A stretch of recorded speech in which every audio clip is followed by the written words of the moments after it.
Good evening, everyone, and welcome to On the Rise. I'm your host, Mike Feinberg, joined, of course, by my co-host, David Shore. Background, we've got Armando Gonzalez and the famous Gerardo Ramos.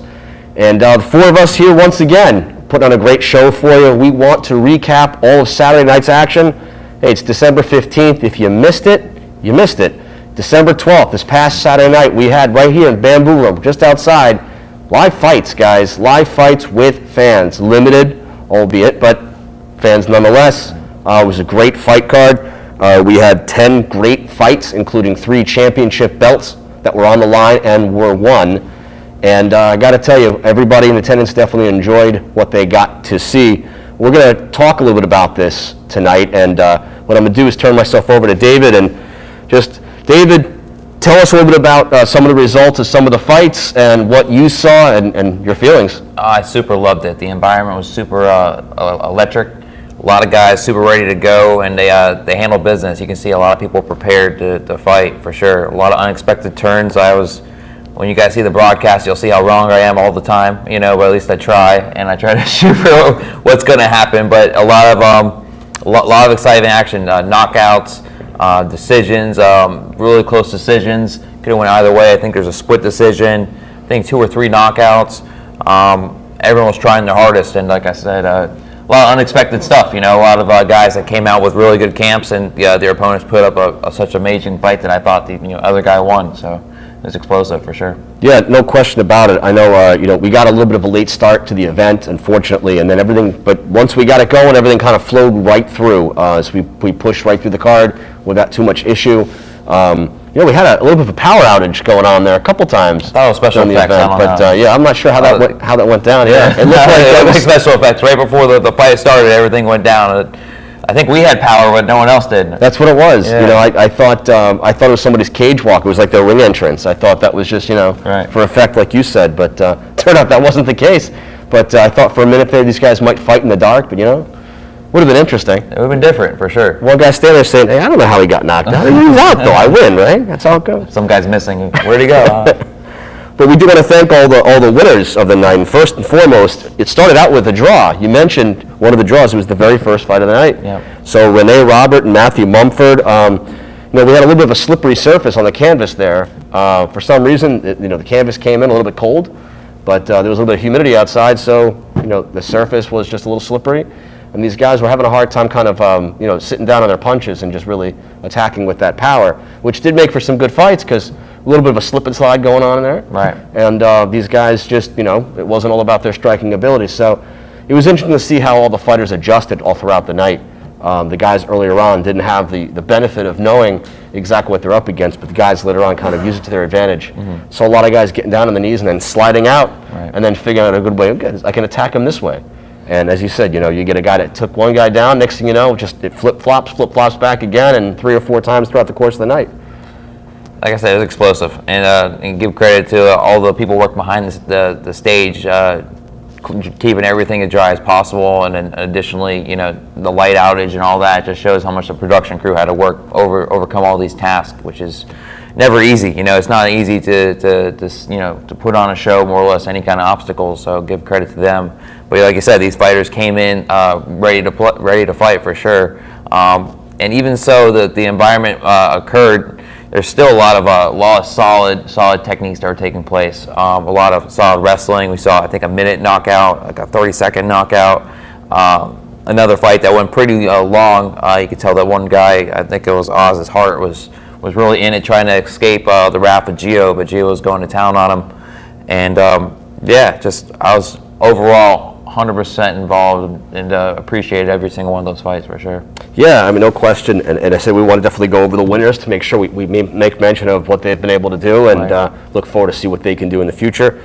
And so that first fight, of course, being a draw, that was between Renee Robert and Matthew Mumford. So both those guys, give them both credit because could have went either way. It was a split decision. You had L.J. Wilson. He won that welterweight contest in the preliminaries. Gio Gomez, Mike Oz did put up a pretty good fight, but Gio Gomez did pull it off in the end. It was a TKO in the 3rd round. You had PJ Jackson. He did not come to goof around. He definitely came in and showed exactly what his skills were. Right.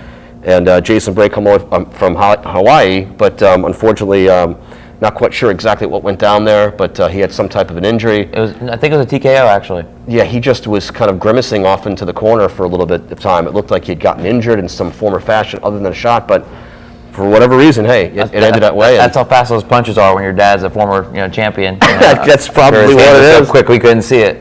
Yeah, and we had Ralph Varela. He was able to pull a victory over Spencer Mitchell. Then we had, what's the gentleman's name? Because we had gotten his name wrong before. We want to make sure we say his. So it's Josh Sierra. Josh Sierra, who we had misspoken during the course of the fight because he was a late addition. He came and he got the win over Al Durgalo. But there's enough to be said about that fight because Al Durgalo was looking to fight for RIZE for about 9 months. One fight card got canceled. It got pushed back. He'd been waiting. He'd been on the shelf. He was supposed to fight a preliminary fight in the last card in September. Unfortunately, that got scratched. Came back and he fought this one. His opponent at the last minute pulled out again, and he had dropped his weight from his natural 170 down to 155 just to weigh in, just to find out that the only guy available was 170 pounds. So he ended up having to fight a guy that was at least 15 pounds heavier than that night. Right. He took him with almost no notice whatsoever. He put up a great fight. I know we'll see Al again, so we do appreciate you, Al, just coming out there. Your heart was in the right place for sure, and I know we'll be able to see you again. I'm sure you'll be victorious in the future, but all the same, again, congratulations to Josh Sierra on that win. And then you had John Lopez, Big John Lopez. What was the nickname? Big for nothing. Big for nothing, right? He was able to show his skill set, what it was all about, his wrestling ability last time out. It was all about his striking ability this time out. A little bit of wrestling involved, though. He did take him down, so that was, to take down a guy that's 200-something pounds, 230 pounds, wherever he weighed in at. I thought, to Blake's credit, though, he threw a pretty nasty kick, and he definitely got a shot in. And, usually when you go back to your roots of wrestling, and that's, one big sweep, and it's, I can't, like I said, I always, like the last time he fought, I can't imagine stopping that man. So, obviously Blake, rode the Tower of Terror on that one. That's right. That's right. Yeah, it was a tall order. Yeah. Literally. Exactly. To take on that night. But, John Lopez, it's the second one he's had for us now on these last couple of cards. I know we'll see him again on the next one, I'm sure. For sure. Looking forward to seeing exactly what his future holds. A big fan base behind him, too, so looking forward to seeing him. John Lopez will be fighting. And then looks like John Lopez probably will be fighting for a championship belt next time around, so stay tuned for a little more information on him. We got to find someone that could contend with him. That's the hard part. It's trying to find someone that's just right there, that blue chip fighter that's just ready to jump into the pros just like he's probably ready to do, right? Just to see what he can do. And of course, we went on with the night, capped it off with the Team MMA event. Originally started out that it was going to be 5 championship fights, but through all the stuff that's gone on, we ended up with 3 championship fights, but we knew about that now for a few weeks. But contesting the welterweight division, featherweight division, the lightweight division, we ended up with 3 winners. 3 gentlemen right now are holding up championship belts, the inaugural very first belts in the RIZE Championship Series. So congratulations to Jorge Molina, the winner of the welterweight championship, and Brandon Carroll in the featherweight championship, and Justin Starks in the lightweight championship. Got to say, all of the competitors, everybody that fought within Team MMA, they all brought something to the table. All 3 of those fights were amazing fights and very closely contested. For sure. It was really, really something. And David Bell, a lot of credit to you, for your.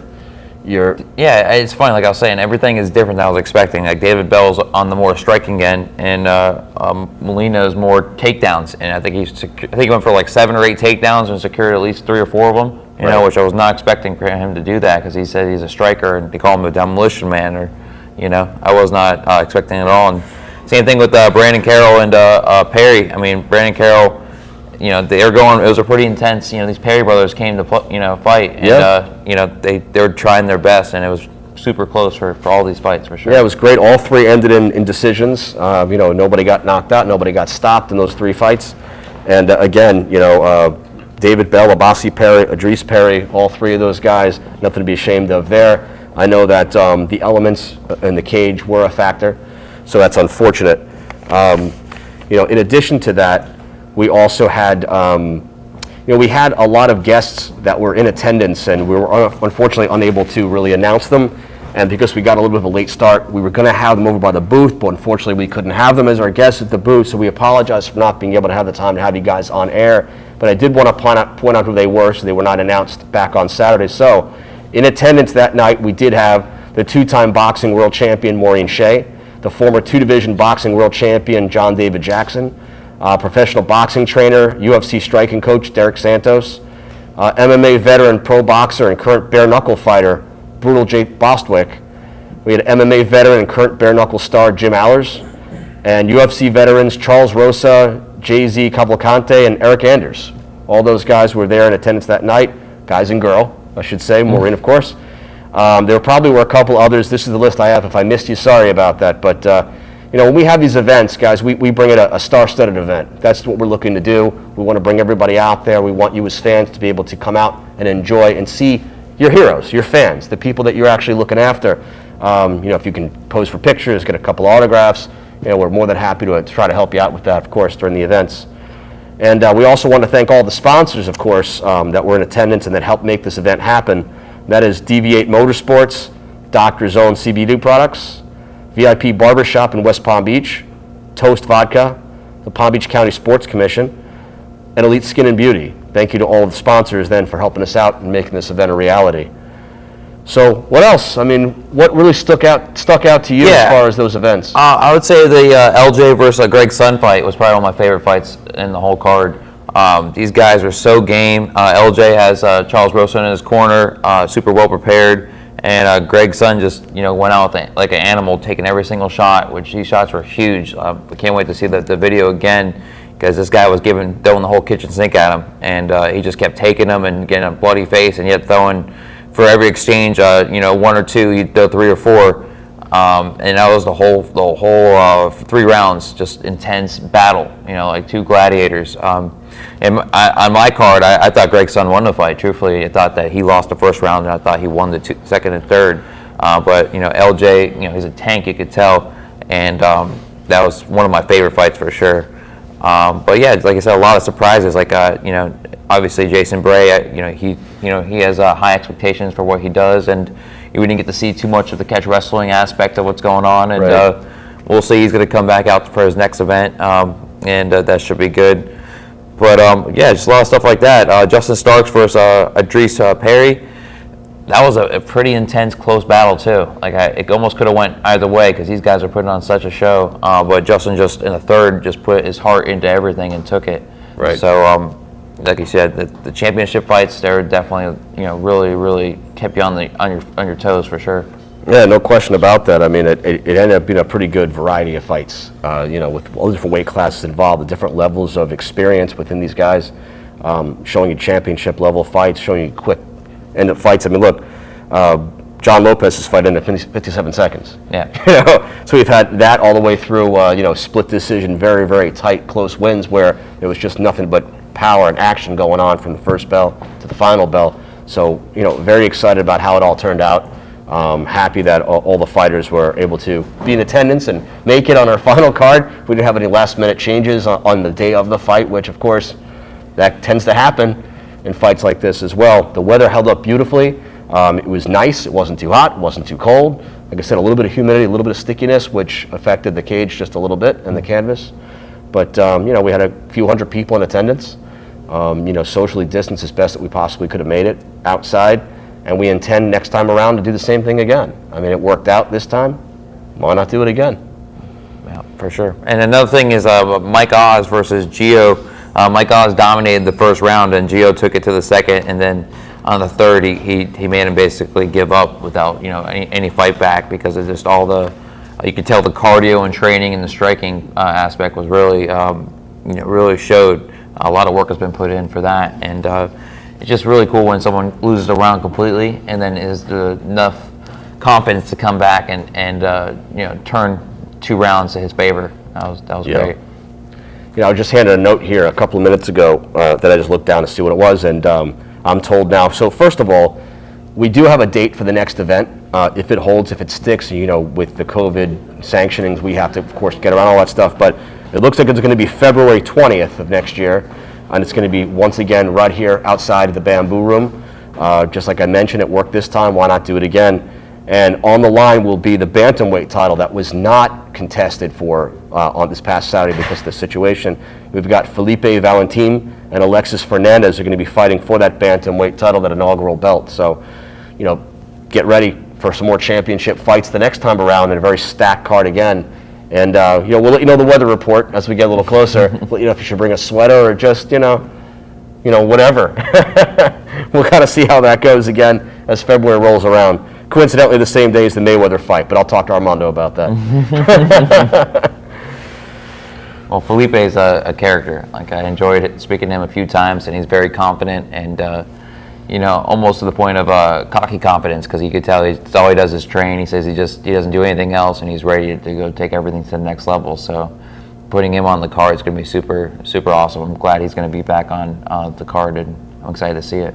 Yeah, I am as well. So, that's a wrap as far as Team MMA is concerned, and congratulations once again to all the winners, and the success that everybody had in doing so, and everything we did, I guess, as far as trying to get this whole thing done, especially Armando Gonzalez, just working and burning the midnight oil each and every night trying to get this thing and make it become a reality for everyone in attendance. So hope everybody enjoyed it.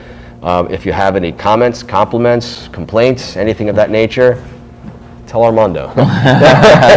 Now, we'd love to hear from you. We do want to know. We want to make the show even better next time out. So as this is streaming on Facebook, if you're watching this now, feel free to throw some comments in there as we are on. If not, you can always watch us back, of course, and throw the comments back on as well. We've got our website. There's a lot of ways you can communicate with us and let us know what you feel, something you might want to see differently next time out, something that you really enjoyed this time out. I thought it was really cool after the after party. There's like an after party at the Bamboo Room, Right. So I haven't been to the Bamboo Room so much recently since it's reopened, and it's a really cool environment. Everyone's super friendly, and a lot of throwback music and stuff like that. So it's almost like a 2-for-1 deal. After you get done watching amazing fights, you can come in and relax, which is really neat. Right. February 20th we'll be back at. Yeah, we just mentioned that as well, that date of the Mayweather fight. So I was just reminded about the date. But so again, that was a wrap with Team MMA, and I'm sure we'll be talking to guests as we move forward. People that have won these championship belts all throughout the next few weeks. I'm sure we'll get them on here, talk about what it meant to them to have the success and the win. And that'll be more Team MMA concept coming up, and let you get ready for the next fight, let you know who's going to be coming up. In addition to that, so what else is going on in the world of combat sports? Any UFC news? Well, one thing that's pretty neat on Bellator, it's released, I think, yesterday, how they picked up Yoel Romero and Rumble Johnson. Well, actually, I've seen Rumble Johnson fight live a few times. I've met the guy, super nice guy, and trains with Rashad Evans and stuff like that. So, and they're actually both, I think they're going to be in the light heavyweight. I think they're both in the light heavyweight division. So it'd be neat to see them maybe possibly matched up or something like that, which gives a little more excitement to Bellator. As far as UFC, there's a flyweight battle, Morano versus Figueiredo. That was amazing. I missed it, unfortunately, because I was here working, but I saw the highlights and I watched it again, and it was really neat. These guys are super serious, and they're going to run it back. I think they said February or March. I enjoyed that. Unfortunately, Tony Ferguson lost decision. He almost got his arm snapped in the first round. But Oliveira, he's a tank. He's a really, really good competitor, and I'll be interested to see him going to the next level. A couple other guys. Junior Dos Santos lost. He's an old school legend, but the older you get, the more knockouts you get. You should probably consider taking care of yourself. Also, Kevin Holland. I enjoy that guy. He talks a lot of trash in the ring, and it's one of my favorites. Is like a Nate Diaz guy, just always running his mouth and backing it up. He beat Jacare Souza first round as well. So it's a pretty good UFC card. Yeah. I mean, in the world of boxing, Anthony Joshua was successful in his bid to defend all 3 of his belts. He hadn't been in the ring in almost 16 months or so. So the basically the overall heavyweight champion of the world continues to be such. He fought Kubrat Pulev. It wasn't an easy fight, though. Just like we had been talking for weeks now that it wouldn't have been. Pulev put up a great fight, but Joshua was able to catch him and figure out the distance and just take advantage of that later in the fight. Knocked him down several times in the 9th round en route to finally counting him out, and that fight ending as a knockout in the 9th round. Looks like Anthony Joshua is now up and ready to move on to those pair of Tyson Fury fights next year. So we can get the whole shebang going there, the undisputed champion of the world, which is all we're looking forward to. Shakur Stevenson also won his fight. He continues on his knockout streak and his winning streak. We'll look to see him in a championship fight again soon. Hughie Fury, Tyson Fury's cousin, put on a great display as well in his fight. Looks like he's ready to contend again for another title fight as well. So, a lot of these things are shaking and moving. 2020 is about to come to an end. We're kind of seeing all the pawns in the game now, where all the positions are. Everybody kind of ready to have a fantastic 2021. So good luck to all these guys, UFC, boxing alike. Look forward to seeing exactly what they can do for us next year. I heard Dana White say that he's going to let Amanda Nunes fight Jake Paul. That should be. Oh yeah, there you go. That'd be good. I'll definitely tune in for that. That would be something. Yeah. I wouldn't fight her, that's for sure. I'd love to see that. I would love to see that. And then what's going on in the world of NFL?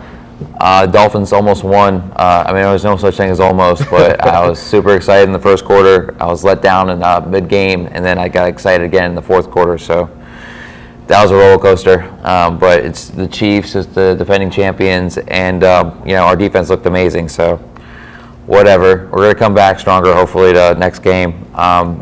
The Bills beat the Steelers. I don't appreciate that either because we're trying to move up in a division, and Steelers look like they have some issues now. So whatever as well, But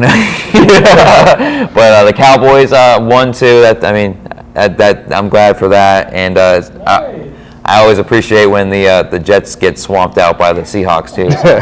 Right. Nothing makes you smile like the Jets losing. It doesn't matter my record at all. It's just the Jets go down. It's a good day. They just can't seem to find a win to save their life, can they? No matter what, man. No matter what. Anyway, in the world of that's as far as NFL, and I didn't get to see too much of it because we had a pretty busy weekend, didn't we? Mm-hmm. College football, I didn't see too much either. I do know something I'd rather not discuss, which of course, because I'm superstitious, and I've watched every single one of my Gator games all freaking season long, but because of our event, I didn't get to sit and watch my Gator game. So because I missed it, they lost. Wow. Because that's why. Figured. That's the only reason why. Right. So unfortunately, their playoff hopes are out of here. All they can do right now is try to upset Alabama next Saturday and win the SEC championship, which of course would still be a great feat, something they haven't done in 12 years. Yeah. So we're hopeful for them. Actually, they only dropped to number 7, so mathematically there's still a possible way for them to get in with a couple losses to teams above them, but chances are very slim to none at this point, so unfortunately.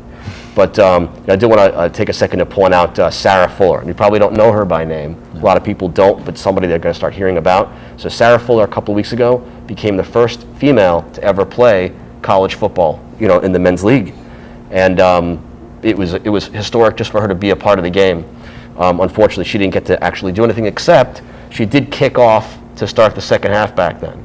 Well, now she was able to kick an extra point, PAT. She was successful. So once again, she made history by kicking the first points as a female, in NCAA history. So what college is she going? Vanderbilt. Oh, wow. Yeah, she's at Vanderbilt. So they're a team that doesn't really score much, which is why that first game they were scoreless, which is why she didn't get the chance to kick a PAT or even attempt a field goal. Yeah. But she got the PAT this time around, so congratulations to her, and hopefully that's the start of something great that continues on. Boxing has never been the same ever since women's boxing began. It became something much better than it ever had been before. Same thing with UFC, same thing with all the MMA sports as well. That's something that we're looking forward to doing as well, trying to get some female fighters here on our cards. I know it's something that we'll eventually get around to doing. We're trying to put that all together, and Armando's working around the clock to try to get these things done. But congratulations, as I said, to Sarah Fuller for that. And the college football playoff race is getting there. All the championship games are coming up this weekend. Wow. They're all this Saturday, so you're looking forward to great games like Clemson and Notre Dame. Right. It's the rematch. Number 2, number 3 playing each other. Whoever wins is getting into the playoffs. Whoever loses may possibly be out. So it's a big deal game, kind of for all the marbles. Yeah, it'd be interesting. It should be. It should be. I'm still blown away there's a woman football player. In college. Yeah. That's crazy. Then who knows, we'll go to the NFL and see where it goes from there, It'd be great. I'm going to look her up after this. Check her out. Yeah. Check her out for sure. Cool. She was... She'll probably beat me up if she could play college football. So state champion. She's probably a tank, huh? Yeah, state champion soccer player, I believe. Oh, is that what it is? Yeah. Soccer, huh? Yeah. I believe Vanderbilt won... I don't want to say Vanderbilt won the national championship in women's soccer, but I know she was a big part of... the success that Vanderbilt's women's soccer team had. Right. So she came in and with COVID and everything else that was going on, they needed a replacement.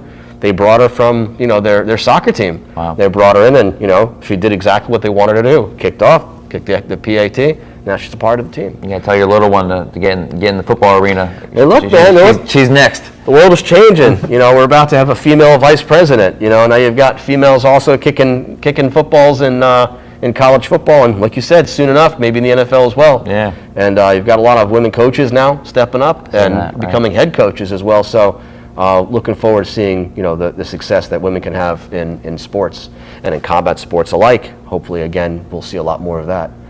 I think a lot of that changed with Ronda Rousey, right? That was a big thing. People weren't paying much attention with UFC fighters until Ronda Rousey kind of stepped on. That's true. And then, Like I said, I still want to see that man Nunez versus Jake Paul. That would be great. Yeah. I would love to see it happen. How do you set that up? I actually saw about like a month ago it's like a super heavyweight fight, like a lightweight in Russia or something like that. Yeah. She beat him pretty bad. So. It would be interesting. Yeah, I would. He's definitely got a lot of height on her, a lot of reach on her, so that would be play a big factor. But she's got the tenacity, she's got the strength, and she's got the energy level. I remember the last time I met her, I was kind of nervous. So I kind of snuck up on her. She kind of like jolted toward me. And I was like, I don't want to get knocked down in front of my friends, That's right. So again, congratulations to all the winners tonight. All the winners, of course. Congratulate them tonight for the wins that they had on Saturday. And again, thanks to all the sponsors, and thank you to everybody in attendance, all the professional athletes that did make the trip out there to watch the event with us, and hopefully you enjoyed it as much as we enjoyed providing it to you. Thanks again to Armando for such a great event. I know that if there's anybody to thank, you guys are going to want to contact him about that. And again, we look forward to any comments or compliments or complaints, as I mentioned before, as much as you'd like to talk about, right here on the Facebook page, as well as our website, or here's Armando's personal phone number. No, I'm just messing with you. I won't give that one out, not quite yet, maybe later. So what else you got for final thoughts here, David? Like you said, this event was super amazing. Everyone I know that went enjoyed it quite a bit. These guys all came out and poured their heart out and just killed it. I super loved it, and I was having a great time myself. So I appreciate the whole crew. Like you said, anyone that supported us, and I can't wait for the next one. We're just going to get prepared, and it's going to be better than ever. So. Right.